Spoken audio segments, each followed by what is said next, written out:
Bonjour à tous. Faire du citoyen un acteur de sa propre sécurité a toujours été le leitmotiv de l'ensemble des dirigeants dans l'histoire de la sécurité civile.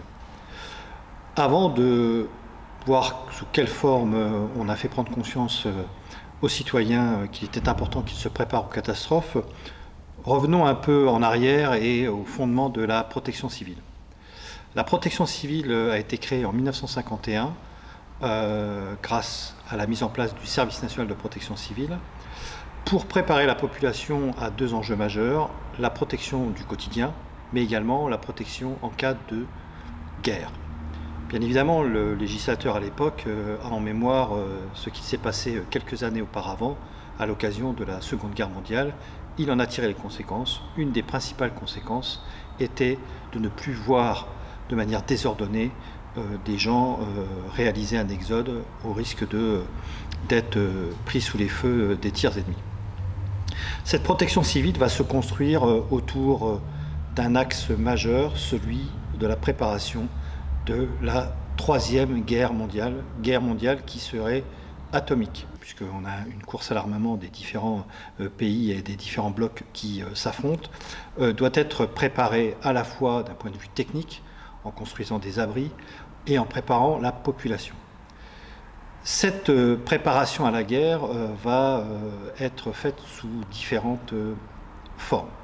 Tout d'abord, une information, une sensibilisation, une formation avec un petit f. Comment doit-on faire face à une attaque atomique si celle-ci survient dans notre ville?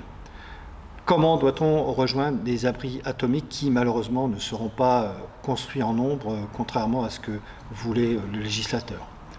Tous ces éléments vont avoir comme fil conducteur une préparation de la population à travers une méthode d'éducation qui sera l'apprentissage au secourisme.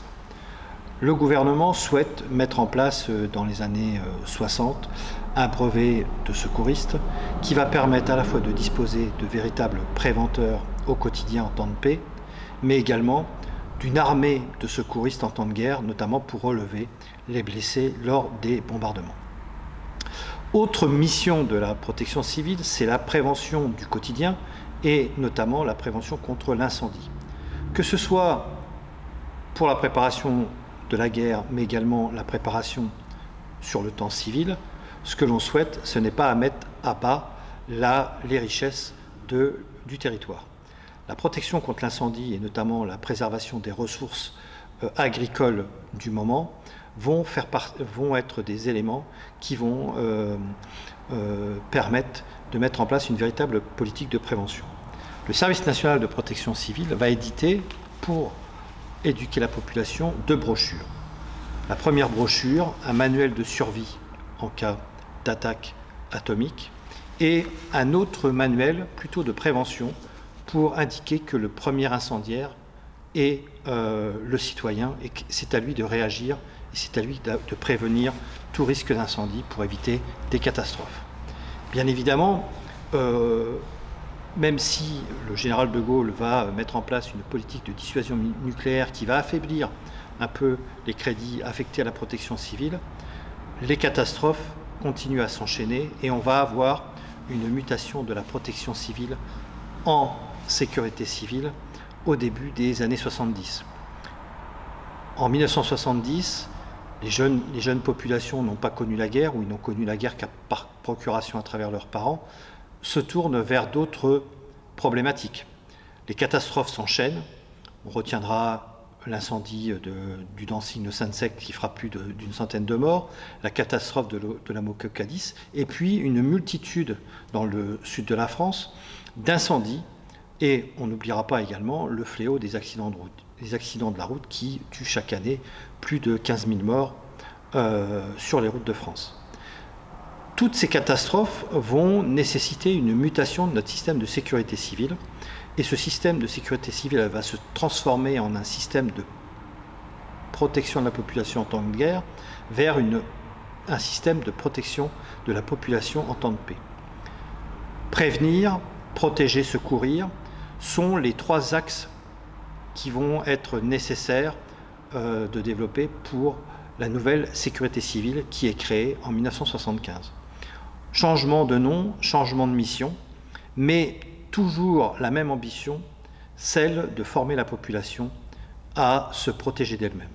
Pour conclure, je souhaiterais vous lire l'éditorial de la revue d'information de la sécurité civile, dont le premier numéro paraît en 1979 et qui est signé par le ministre de l'Intérieur, Christian Bonnet.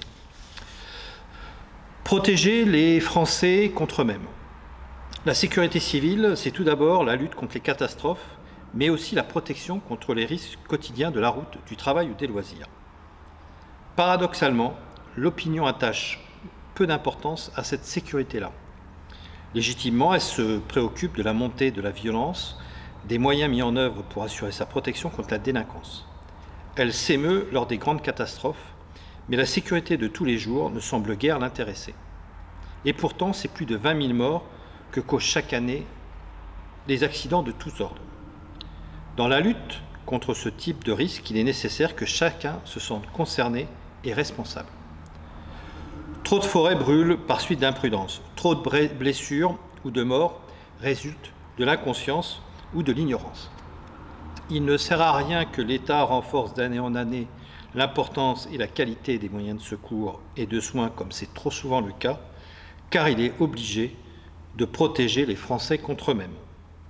Il ne peut y avoir de véritable sécurité que si les citoyens sont conscients de leurs responsabilités. Pour cela, il faut qu'ils soient informés. C'est ce que contribuera à faire, je l'espère, cette nouvelle revue.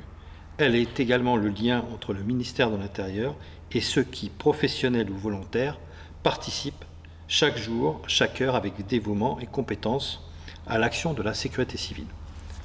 Écrit en 1979, les mots du ministre Christian Bonnet n'ont pas pris une ride.